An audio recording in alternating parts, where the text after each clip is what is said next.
আসসালামু আলাইকুম প্রিয় দর্শক, আবারও ভূমি মন্ত্রণালয় সংশোধিত নিয়োগ বিজ্ঞপ্তিটি প্রকাশিত হয়েছে। এখানে বাংলাদেশের সকল জেলার প্রার্থীগণ আবেদন করতে পারবেন। তো এরকম নিত্য নতুন সকল আপডেট পেতে ওলা জব আপডেটে চ্যানেলটি সাবস্ক্রাইব করে পাশে থাকবেন। তো চলুন বিস্তারিত দেখে নেওয়া যাক।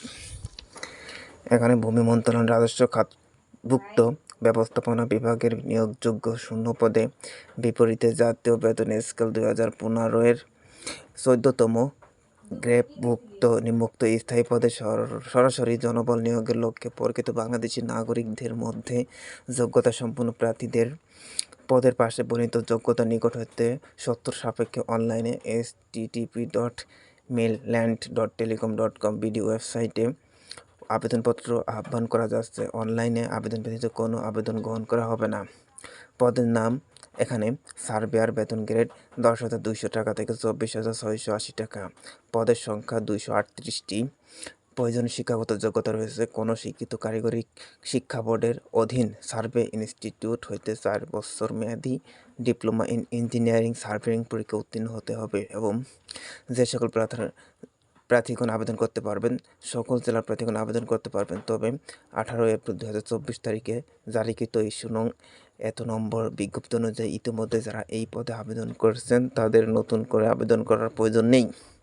আবেদন ফর্ম পূরণ এবং পরীক্ষা অংশগ্রহণের ক্ষেত্রে নিম্নবর্ণিত শর্তাবলী অবশ্যই অনুসরণ করতে হবে। সাধারণ প্রার্থীদের ক্ষেত্রে 1 মে 2024 খ্রিস্টাব্দ পর্যন্ত বয়স সীমা 18 থেকে 30 বছর হতে হবে। তবে মুক্তিযোদ্ধা, শহীদ মুক্তিযোদ্ধা ও বীরাঙ্গনার সন্তান এবং শারীরিক প্রতিবন্ধীদের ক্ষেত্রে বয়স সীমা 18 থেকে 32 বছর এবং বয়স প্রমাণের ক্ষেত্রে কোনো এফিডেভিট গ্রহণযোগ্য হবে না। এই নিয়োগে বিজ্ঞপ্তিতে বর্ণিত সড়কের 1 নম্বর কলামে শূন্য পদ প্রেরণে ভূমি মন্ত্রণালয়ের মাঠ পর্যায়ে কর্মকর্তা কর্মচারী নিয়োগ বিধিমালা 2021 অনুসরণ করা হবে। এতদ্ধিত নিয়োগ সংক্রান্ত বিদ্যমান সরকারি যাবতীয় বিধিবিধান, আদেশ ও নিয়মাবলী এবং পরবর্তী এ সংক্রান্ত বিধিতে কোনো সংশোধন হলে তা অনুসরণ করা হবে।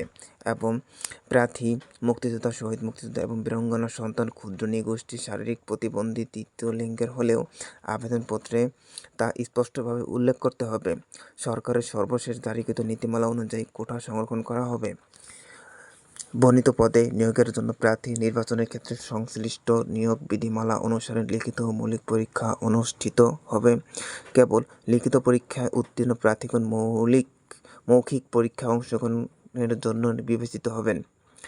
আবেদন আগামী 8/10/2024 তারিখ সকাল 10 ঘটিকা হতে 8/11/2024 তারিখ বিকাল 5 ঘটিকা পর্যন্ত অনলাইনে দাখিল করা হবে এবং সরাসরি ডাকযোগে কোনো আবেদনপত্র গ্রহণ করা হবে না। সরাসরি বা ডাকযোগে প্রেরিত সকল আবেদনপত্র বাতিল বলে গণ্য করা হবে। এবং প্রার্থীদের মৌখিক পরীক্ষার সময় নিম্নোক্ত ছকে ক হতে ছ পর্যন্ত কাগজপত্রের মূল কপি প্রদর্শনপূর্বক প্রথম শ্রেণীর গেজেটের কর্মকর্তা দ্বারা সত্যায়িত সকল সনদের ছায়ালিপি দাখিল করতে হবে। যেমন অনলাইনে পূরণগত আবেদনপত্র, 2 কপি পাসপোর্ট সাইজের সত্যায়িত কপি, সকল শিক্ষাগত যোগ্যতার সনদ, সরকারি ও আধা সরকারি স্বায়ত্তশাসিত প্রতিষ্ঠানে কর্মরত প্রার্থীদের ক্ষেত্রে যথাযথ কর্তৃপক্ষ কর্তৃক এবং প্রদত্ত অনুমতিপত্র। এবং এখানে রয়েছে ইউনিয়ন পরিষদ চেয়ারম্যান, পৌরসভা, mayor, city corporation, word council কর্তৃক প্রদত্ত নাগরিক তথ্য ও সনদ ও জমি নিবন্ধন সনদ, জাতীয় পরিচয়পত্র। তবে মুক্তিযোদ্ধা, শহীদ মুক্তিযোদ্ধা এবং বীরাঙ্গনা সন্তানদের ক্ষেত্রে প্রমাণক হিসেবে সরকারের সর্বশেষ নির্দেশনা মোতাবেক উপযুক্ত কর্তৃপক্ষ কর্তৃক প্রদত্ত সনদ, শারীরিক প্রতিবন্ধী, তৃতীয় লিঙ্গ এবং ক্ষুদ্র নৃগোষ্ঠী প্রার্থীদের ক্ষেত্রে সরকারের সর্বশেষ জারিকৃত পরিপত্র অনুযায়ী উপযুক্ত কর্তৃপক্ষ কর্তৃক প্রদত্ত সনদ প্রয়োজন পড়বে। এবং যদি কোনো প্রার্থী বাংলাদেশের নাগরিক না হন কিংবা বাংলাদেশের নাগরিক নন এমন কোনো ব্যক্তিকে বিয়ে করেন বা বিয়ে করার জন্য প্রতিশ্রুতিবদ্ধ হন কিংবা কোনো ফৌজদারি আদালত কর্তৃক নৈতিক স্বজনজনিত অভিযোগে দণ্ডিত হন, তবে তিনি আবেদন করার জন্য যোগ্য বিবেচিত হবেন না। এবং আবেদন প্রার্থীদের লিখিত ব্যাপারে পরিচয়ের ক্ষেত্রে মৌখিক পরীক্ষার তারিখ ও সময়সূচি পরবর্তীতে ভূমি মন্ত্রণালয় নোটিশ বোর্ডে ওয়েবসাইট www.mainland.gov.bd এই ওয়েবসাইটের মাধ্যমে জানানো হবে। এবং প্রার্থীদের ব্যক্তিগত মুঠোফোনে SMS এর মাধ্যমে জানানো হবে। অসম্পূর্ণ, ত্রুটিপূর্ণ এবং বিলম্বে প্রাপ্ত আবেদনপত্র বাতিল বলে গণ্য করা হবে। নিয়োগের ক্ষেত্রে সরকার কর্তৃক সর্বশেষ জারিকৃত বিধিবিধান প্রযোজ্য হবে। অনলাইনে আবেদন ও নিয়োগ পরীক্ষা সংক্রান্ত যে কোনো বিষয় নিয়োগকারী কর্তৃপক্ষের সিদ্ধান্তই চূড়ান্ত বলে গণ্য করা হবে এবং আবেদনকারীর নাম, পিতার নাম, মাতার নাম, জন্ম তারিখ এবং নিজ জেলাসহ অন্যান্য সকল তথ্য সংশ্লিষ্ট সনদে যেভাবে লেখা রয়েছে অনলাইনে আবেদন ফরমে এবং পরবর্তী সেভাবেই লিখতে হবে। নিয়োগকারী কর্তৃপক্ষ বিজ্ঞপ্তিতে উল্লেখিত পদের সংখ্যা হ্রাস, বৃদ্ধি, বিজ্ঞপ্তিতে কোনো তথ্য বা অনুচ্ছেদে সংশোধন, পরিবর্তন এবং পরিমার্জন ও বিজ্ঞপ্তি বাতিল করার অধিকার সংরক্ষণ করেন।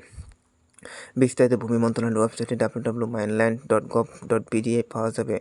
তো আজকে এই ছিল ভূমি মন্ত্রণালয়ের নিয়োগ বিজ্ঞপ্তি সম্পর্কে। তো ভালো থাকবেন, সুস্থ থাকবেন, খোদা হাফেজ।